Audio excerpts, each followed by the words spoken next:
Halo, apa kabar? Assalamualaikum warahmatullahi wabarakatuh. Semoga Anda selalu dalam keadaan sehat walafiat dan tentu saja terima kasih atas doa-doa Anda semua dan doa yang terbaik dari kami untuk Anda semua. Selamat kembali berjumpa dalam program Out Record membaca berita di balik berita bersama kami. Saya Hercules Arif.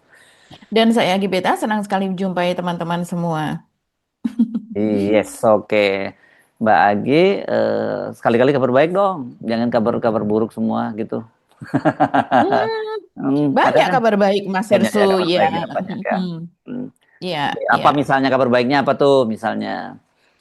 Kabar baiknya misalnya NTT ya, NTT ini apa? sumbangan untuk NTT begitu Udah ya, ditambah sumbangan atau ya. dana Mm-mm. bencana dari pemerintah lah untuk NTT ini setelah rame di apa namanya diberitakan begitu Mm. bahwa sebelumnya banyak sekali protes Mas Hersu karena pemerintah memang ketika itu masih mengalokasikan dana bencana itu sekitar 44 miliar kalau tidak salah itu Ya, di ya, awal ya, ya. ya, ya, ya. Mm. Ya, dan kemudian ini kaget lah. Mm. Masyarakat kaget, masa hanya 44 miliar gitu, sementara kerusakannya sedemikian besar dan kemudian kerusakannya itu tidak hanya di satu wilayah kan. Bayangkan sebetulnya itu tidak hanya di NTT saja, tapi juga di pulau-pulau lain gitu. Tidak hanya satu provinsi saja sebetulnya karena magnitudo 7,7 bayangkan gitu. Jadi kemudian orang juga membandingkan, publik membandingkan dengan dana souvenir hari ulang tahun RI kemarin yang mencapai 22 miliar. 44 miliar dibandingkan dengan 22 miliar. Bahkan untuk biaya pembelian merpati yang dilepaskan saja sudah 305 juta kalau tidak salah. Jadi betul-betul orang membandingkan ini urgensinya gimana sih gitu ya. Katanya ada efisiensi. Efisiensi itu untuk hal-hal yang tidak perlu. Tapi untuk sesuatu yang memang diperlukan gitu harusnya sudah pemerintah harusnya sudah tahu lah bahwa Indonesia adalah negeri bencana begitu ya. Dan itu sudah dibicarakan dan ini saat ini ketika ada gempa seperti ini ternyata memang cincin api dari Indonesia sampai dengan ke Amerika Selatan misalnya sampai dengan ke Filipina apa dan sebagainya karena ini merupakan ring of fire. Mm. Cincin api itu ternyata gunung api yang memang di dalam bumi itu aktif, itu di daerah lain juga aktif. Jadi sebetulnya ini Iya. sesuatu yang bisa diprediksi, terutama di Indonesia. Dan Di gempa itu Indonesia juga bisa memicu kemudian ya erupsi kan gitu ya. betul, betul. Mhm. Jadi ada hubungannya dengan keaktifan kegunung apian begitu. Jadi sesuatu yang memang seharusnya anggaran dan mitigasi untuk gempa itu tidak dikurangi. Mm. Karena dari tahun ke tahun Indonesia itu sudah bisa dimitigasi bencana-bencana seperti apa begitu. Aktivitas dari gunung api itu seperti apa dan juga wilayah di dalam bumi itu kita sudah punya banyak ahlinya lah dan dalam hal ini sebaiknya yang seperti itu tidak apa namanya tidak malah justru turun kan ini kan anggaran untuk apa Badan Nasional Bencana itu juga turun Mas Hersu kita Ya, tahu BNPB banyak ya. sekali anggarannya dipangkas betul BNPB itu dipangkas begitu jadi kemudian wajarlah kalau kemudian kaget ya kok untuk sesuatu yang malah justru yang tidak terlalu urgent itu malah justru besar begitu. Nah, ini yang kemudian tadi kita ngomong soal apa berita positif. Berita positifnya adalah setelah banyak sekali dikecam gitu ya, dihujat apa dan sebagainya. Akhirnya pemerintah ini memberikan alokasi dana yang cukup besar Mas Hersu. Coba saya baca ya, ini dari liputan6.com. Pemerintah pusat telah menyalurkan tambahan belanja tidak terduga atau BTT atau bantuan kemasyarakatan dari Presiden sebesar 200 miliar untuk penanganan gempa di Nusa Tenggara Timur. Nah, rinciannya adalah alokasi dana 40 miliar untuk rekening kas umum daerah Provinsi NTT, kemudian untuk kabupaten masing-masing 20 miliar untuk 8 kabupaten, yaitu Manggarai Barat, Manggarai, Manggarai Timur, dan sebagainya. Kemudian bantuan logistik, pemerintah juga mendistribusikan lebih dari 1.200 ton logistik melalui posko nasional di daerah yang terdampak. Ini pun masih mendapat kecaman Mas Hersu, karena nilai 200 miliar tersebut masih dibilang rendah. Ya, sekarang orang jadi membandingkan karena nilai MBG begitu untuk anggaran untuk makan bergizi gratis per hari saja antara 1 sampai 1,2 triliun gitu. Jadi ketika ini untuk apa dana tanggap darurat ini diberikan hanya gitu ya, hanya dalam tanda petik itu 200 miliar, ini tetap menjadi persoalan di publik, dipertanyakan. Ini masalah nyawa loh. Ini masalah tanggap darurat itu adalah ketika orang-orang masih dalam ada yang wafat langsung meninggal dunia ketika gempa itu terjadi, tapi kan ada orang yang mohon maaf tertimpa balok, tertimpa bangunan dan kemudian dia masih ada di lokasi karena belum ada bantuan medis, belum ada obat-obatan dan sebagainya. Ini yang harus diselamatkan nyawanya. Kalau tidak bisa lepas nyawa begitu kan. Dan ini yang sangat disayangkan karena memang agak terlambat bantuan-bantuan itu Mas Irsu yang kita tahu ya bahwa sudah banyak sekali video-video viral di masyarakat seperti misalnya bantuan yang hanya berapa berapa kilogram beras dan kemudian berapa butir telur ditambah berapa jumlah apa mie instan yang cuma sedikit tapi itu untuk satu RT yang jumlahnya ada 30 kakak kalau tidak salah itu viral sekali. Begitu juga untuk bantuan setiap misalnya untuk bantuan setiap kakak hanya berapa butir telur itu hanya untuk makan berapa lama satu kakak jumlahnya berapa. Dan ada juga yang Pak Camat itu yang Iya, marah-marah ini sudah yang beberapa hari yang yang lalu ngamuk dan itu ya. sangat viral. Betul, itu sangat viral karena dia mendengar sendiri dari petugas BNPB-nya mengatakan, iya iya sudah kami salurkan, siap semuanya sudah didistribusikan apa dan sebagainya. Tapi ketika dia menguping hal itu ternyata yang dia terima sangat sedikit sekali, padahal dia harus mendistribusikan itu kepada warganya. Bagaimana pertanggungjawaban dia begitu kepada warganya tersebut? Kenapa laporan ke atas oke gitu ya, seolah-olah semuanya tertangani, tapi ternyata di bawah kenyataannya berbeda. Ini Pak punya bantuan, ini Pak punya bantuan, ini Pak punya bantuan. Saya stres, iya, saya stres. Iya, saya harus bagi ke 11 desa Pak. Bukan begitu caranya Pak. Saya sangat tidak setuju. Iya, iya, saya tahu. Semua desa sekarang protes ke saya, semua pada teriak Pak. Semua pada bilang masih bantuan. Saya bagi ke 11 desa. Iya, tapi Pak tekan saya rasa tertekan sekali. Saya rasa beban sekali Pak. Iya. Jangan begitu, jangan begitu. Iya, tapi Pak umumnya baik. Kita urus masyarakat ini Pak. Pak sudah mulai telepon saya tekan-tekan. Iya, Pak supaya orang dengar di sana Pak bilang Pak banyak bantuan ke sini. Mana? Ini Pak punya bantuan. Ini Pak punya bantuan ini Pak. 21.171 jiwa di Lambalera Utara harus bagi rata. Saya buat begitu Pak. Pak jangan lari. Pak sini. Pak sini. Ini Pak punya bantuan. Saya tidak suka. Saya ditekan. Saya tidak suka. Saya bagi rata. 11 desa. Saya bagi rata 11 desa. Ambil. Di sana. Ambil. Saya tidak suka. Ambil. Iya, saya tidak suka. Bagi rata. Semua bantuan yang datang.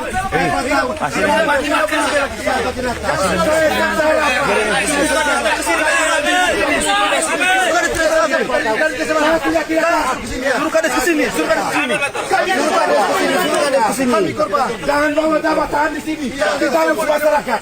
Tidak mengambil. Saya stres. Saya sudah tidak kuat lagi. Saya sudah tidak kuat lagi. Bawa datang aja tekan. Bawa beban buat saya.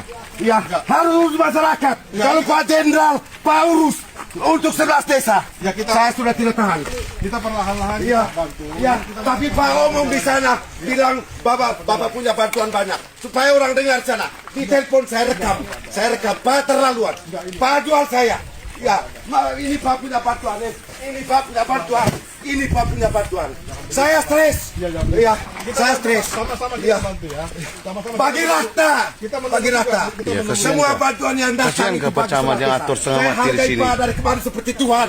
Iya, saya sudah tidak tahan Pak. Ya, ambil bantuan, ambil. Jangan. Nah, ini Mas Irsu yang kemudian sekarang ini sampai dengan saat ini masih menjadi masalah dan eh, ya salah satunya juga itu adalah soal utusan khusus Raffi Ahmad. Mungkin Mas Herusu juga mendengar bagaimana ramenya Raffi Ahmad ini ketika dia melakukan penggalangan dana, begitu ya. Jadi ini resmi loh Mas Herusu karena pada saat tanggal 17 pada saat apa namanya, karnaval itu kan diumumkan bahwa pemerintah ini melakukan penggalangan dana. Itu juga menjadi olok-olokan, kecaman bahkan hujatan oleh masyarakat karena kemana dana itu, kemana dana bantuan bencana, kemana dana taktis, kemana dana apa namanya tanggap bencana apa dan sebagainya begitu. Kenapa hal tersebut masih dimintakan kepada rakyat? Padahal rakyat saat ini sudah banyak yang kembang kempis. Yang biasanya memberikan donasi-donasi seperti ini banyak sekali itu biasanya misalnya masyarakat kelas menengah dan kita tahu masyarakat kelas menengah sekarang juga sudah terjun bebas. Mereka juga megap-megap begitu.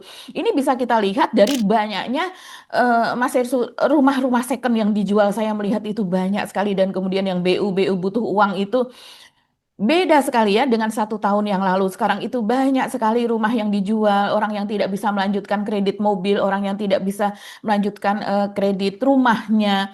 Bahkan saya memiliki seorang teman ini sahabat saya yang dia memiliki usaha rumah subsidi di daerah Cibitung. Dia curhat kepada saya.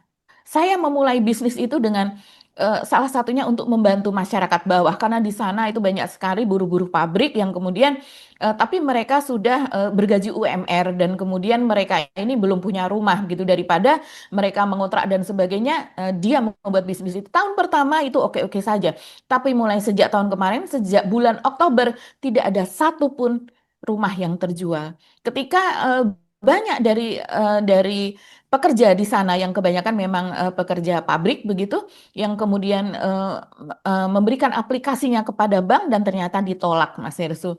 Jadi saat ini banyak bisnis yang mandek, tidak hanya bisnis yang kecil, tapi bisnis yang besar gitu. Jadi bagaimana mungkin pemerintah ini menggalang donasi? Oke lah, kalau seperti Ferry Irwan, apa namanya Ferry Irwandi dan kemudian juga banyak sekali masyarakat lain juga begitu ya, yayasan-yayasan apa yang mereka menggalang donasi dana itu ya oke-oke saja. Tapi kalau pemerintah kita pertanyakan, uang pemerintah kemana? Pajak kita ini kemana perginya begitu? Hmm. Ini jadi orang nganggap Raffi bagian dari pemerintah ya karena dia utusan khusus itu. Tapi kan yang kalau nggak salah yang banyak dipersoalkan oleh netizen bukan soal dia sebagai utusan khususnya, tapi kenapa kemudian itu seolah-olah identik juga dengan perusahaan dia yang Rans Corporation itu kan Mbak yang banyak dimasalahkan kalau tidak salah. Betul, Mas Hersu. Jadi dia mengunggah di akun media sosialnya eh Pray for Flores NTT begitu ya kurang lebih. Nah, kemudian di situ dicantumkan tulisan utusan khusus begitu karena dia kan memang utusan khusus presiden ya. Dan juga dicantumkan juga logo dari Rans Entertainment gitu. Ini kan Nggak boleh kita dicampur-adukan dong, nggak boleh nggak. dong. Iya, dan ini masuk ke rekening mana ya, begitu kan? Artinya ini masuk ke rekening Raffi.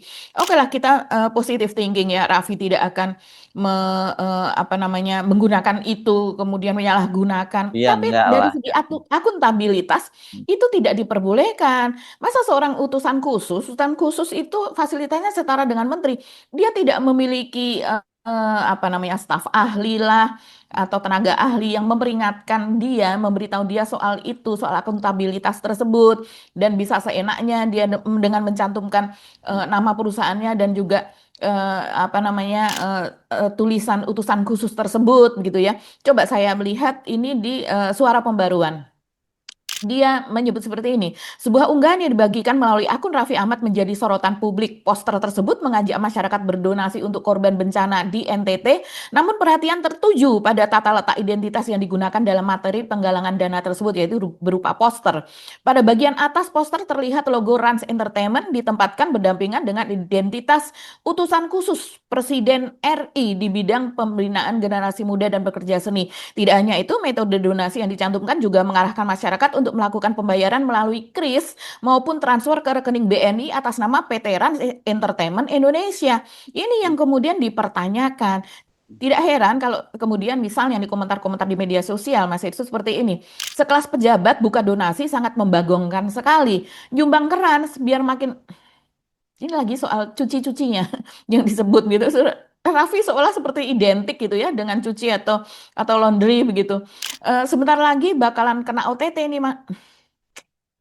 Orang banyak sekali yang antipati ya. Ini padahal di akun media umum begitu ya, publik begitu, bukan di akunnya Raffi atau akun influencer atau akun oposisi begitu. Eh, Mana ada duit kami lagi susah. Masalah donasian gercep amat. Kata-katanya banyak yang kita sensor ya. Kita yang nyumbang, dia yang dapat nama. Duit banyak, duit banyak masih aja galang donasi. Lo 50 miliar juga nggak kurang duit di mesin cuci. Aduh, mendadak jadi dungu apa dan sebagainya ya. Tapi yang jelas ini memang tidak apa namanya, tidak akuntabel. Seharusnya tidak dilakukan hal seperti ini. Tapi akhirnya bagaimana realisasi dari penggalangan dana, karena memang Raffi dan kawan-kawannya seperti seperti Ariel, Desta, siapa Gading Martin apa dan sebagainya, itu circle-nya melakukan live gitu, live streaming Mas Ersu untuk penggalangan dana itu, dan rupanya mereka berhasil menggalang sebesar 127 juta itu dari masyarakat, dan kemudian digenapi oleh Raffi dan kawan-kawan ini menjadi 1 miliar. Itu pun masih banyak, banyak sekali yang menghujat, dan kemudian karena memang ketika ini kan terjadi setelah beberapa hari sesudahnya ya, sementara Ferry Irwandi gercep dalam hitungan jam begitu, dan kemudian hanya berselang beberapa hari itu sudah berada di NTT dengan membawa 4 miliar begitu. Apalagi di 4 miliar ini dia ini juga banyak sekali ya, publik yang mengatakan ini Ferry Irwandi cuma bawa 4 miliar tapi sampai sekasur-kasur, sampai seminuman, makanan apa dan semuanya berbentuk begitu diberikan kepada masyarakat. Sementara dari pemerintah, dari dana itu tangga bencana awal dari pemerintah yang 44 miliar tersebut kok icrit-icrit banget gitu ya, minimalis sekali bentuknya begitu. Jadi emang kita harus belajar Mas Hersu. Pemerintah tuh harusnya belajar dari apa yang terjadi di Aceh, di Sumbar, dan juga di Sumut pada saat tanggap bencana yang lalu begitu. Jangan sampai itu terulang lagi, tapi ternyata terulang lagi pada keadaan ini. Disorot juga soal jumlah polisi dan tentara yang dikerahkan ke sana. Yaitu pada awal kan hanya ada 3.500-an personil begitu ya. Mungkin sekarang sudah bertambah banyak lah saya rasa, melihat kondisi bencana yang gempa setiap hari terus-menerus terjadi, dari puluhan sampai ratusan gempa repetitif yang terjadi setiap hari.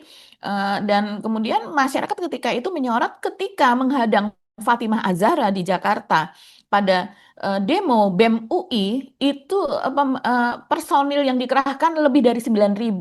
Oh iya. Padahal yang demo hanya berapa? Sementara ke NTT dikerahkan tidak ada setengahnya. Itu yang menjadi pertanyaan masyarakat. Itu ketika kebijakan di awal-awal. Jadi pemerintah harus belajar dari itu ya. Ketika sesuatu yang tidak terlalu urgent malah ditanggapi secara sangat serius, sementara sesuatu yang sangat serius malah ditanggapinnya itu apa ya, dikatakan lelet begitu, lambat gitu ya.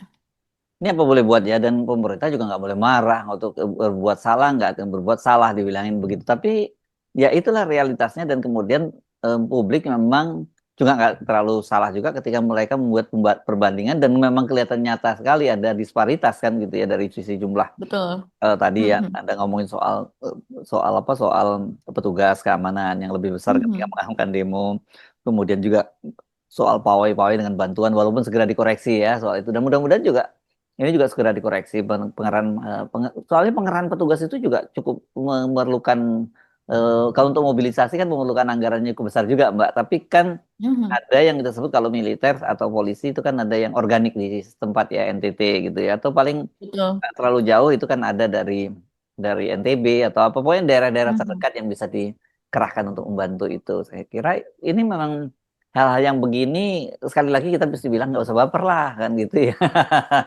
Memang kerjaannya publik seperti itu, apalagi di era netizen seperti sekarang, era digital ini gitu. Iya, apalagi kemudian Pak Prabowo tidak gercep datang ke NTT. Ini orang sangat-sangat membandingkan dengan apa yang dilakukan oleh SBY pada pada bencana besar tsunami, yaitu ketika itu Nah, SBY saya kalau ingat tidak salah ya berada di di sana Irian di gitu. apa, di Merauke atau di mana Pak, kalau nggak di Iya, Papua lah pokoknya. betul. Ya ya Di ya, saya Irian ingat tuh. Jaya ya ketika itu. Dan SBY itu sebetulnya disarankan ya, setelah biasanya melakukan perjalanan jauh seperti itu pulang dulu ke Jakarta begitu kan.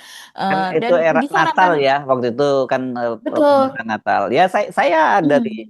di Aceh, dan ketika Pak SBY mendarat di Bandara Aceh itu saya ada di sana, saya menyambut di bawah tangga ke Mbak Agi pada waktu. Jadi saya ingat betul itu Mhm, peristiwanya. mhm. Iya, dan itu bencana terjadi pada tanggal 26 Desember, Hmm. sehari setelah Natal. Hmm. SBY berada di Aceh tanggal 27 Desember, sore hari ya Mas Hersu, betul ya. Jadi hanya dalam waktu 1 hari, begitu dia tahu besarnya bencana itu, dia tidak mau pulang ke Jakarta, dia langsung mengatakan saya akan berada di sana, akan melakukan komando langsung di lokasi, karena kalau tidak melihat besarnya bencana, saya tidak tahu apa yang harus saya lakukan, seberapa besar ini harus ditangani. Begitu juga ternyata di Jakarta, JK Yusuf Kala ketika itu juga sudah menggalang donasi berupa obat-obatan. Dia langsung tahu dalam hal seperti ini, maka yang pertama obat-obatan paling susah dan paling diperlukan. Karena orang yang luka-luka apa dan sebagainya, rumah sakit juga terkena tsunami, tempat klinik-klinik terkena tsunami, obat-obatan dan juga tenaga medis yang harus segera dikirim. Yang ada cerita, makanya dia kemudian membongkar malam hari sebuah apotek yang digedor malam hari, Ya, harus dibuka, diambil obat-obatan dan sebagainya. Memang seperti itulah keadaan tanggap bencana ya. Nah, ini yang rupanya kurang dipahami oleh rezim Prabowo Gibran begitu. Dua-duanya baru datang ke lokasi setelah beberapa hari, Gibran lebih dulu, dan kemudian akan disusul oleh Pak Prabowo. Bahkan ketika Pak Prabowo kemarin berada di lokasi bencana juga, yaitu berupa asap atau kebakaran hutan atau karhut lah, kebakaran hutan dan lahan yang ada di Kalimantan, itu kan juga mendapatkan kecaman yang bukannya mendapatkan apresiasi, Mas Irsu. Saya sedih sekali melihatnya. ya. Harusnya mendapatkan apresiasi. Tapi masalahnya orang di sana spill. Mereka ini lokasi yang didatangi itu bukan lokasi tempat kebakaran. Jadi hanya untuk kebutuhan visual saja, di Dekat mana di situ bandara ya ada disebutnya ya. asap-asap. Iya, di dekat bandara. Siapa yang menempatkan Pak Prabowo ada di sana? Dan kemudian juga bagaimana Pak Prabowo dan rombongan ini tidak memakai masker, padahal kita tahu tempat seperti itu kan wajib pakai masker. Artinya tempat itu memang bukan untuk meninjau lokasi. Padahal jujur saja begitu, Presiden berbahaya kalau mendekati lokasi. Karena lokasi itu sampai sekarang masih berusaha dipadamkan. Demi keselamatan dan kesehatan Presiden, maka Presiden harus berjarak sekian kilometer. Tapi yang jelas Presiden sudah melihat dari atas, dari pesawat sudah melihat titik-titik itu yang ada di bawah. Dan Presiden datang ke lokasi untuk menemui warga, bukan untuk melihat kebakaran. Kebakarannya sendiri Apalagi bisa dilihat ikut secara visual. memadamkan kebakaran. Jujur saja. Apalagi nggak mau Betul. ikut mengadamkan kan nggak, bukan tugas presiden seperti itu kan gitu ya. Bukan, jujur saja, nggak usah lah gimmick-gimmick seperti Pak Jokowi dulu. Ini kan terlihat bagaimana Presiden kemudian mendatangi pemadam kebakaran, kemudian berbincang dengan pemadam kebakarannya.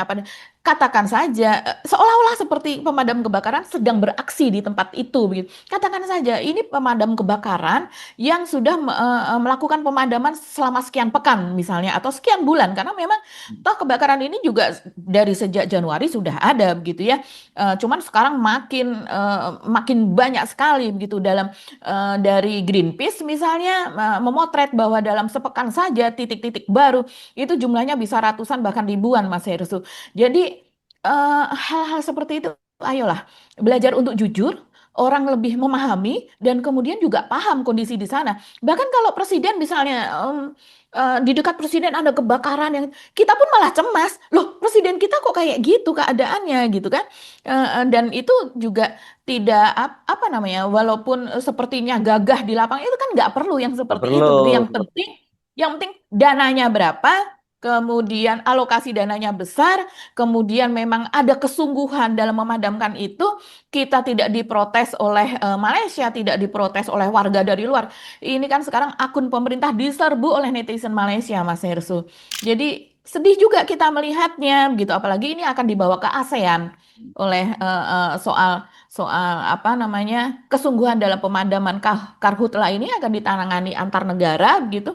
Saya nggak tahu apakah Indonesia nanti masuk atau tidak. Kalau tidak salah sekarang ketua ASEAN adalah dari Malaysia ya. Jadi mungkin penyelesaiannya ini akan antar negara begitu. Mhm. Ya, ya memang banyak banyak sekali hal yang perlu catatan, dan ini terus akan kita suarakan terus ya Mbak Agi ya. Bukan sekali lagi, ini bukan untuk mengolok-olok presiden, bukan kita mau nyinyir dan sebagainya. Tapi kita ingin ya sebagai seorang kepala negara, kita ingin bangsa ini juga lebih baik dan sebagainya, kan itu sebenarnya Mbak Agi ya. Karena jujur saya kalau Betul. Kalau lihat apa yang terjadi di publik itu sebenarnya memprihatinkan, situasi ini harusnya nggak seperti itu. Misalnya ini kan olok-olok di media sosial itu udah luar biasa. Kalau Pak mau melongok di channel Setpress YouTube itu banyak sekali. Bahkan di situ pun mereka Iya. nggak sugan.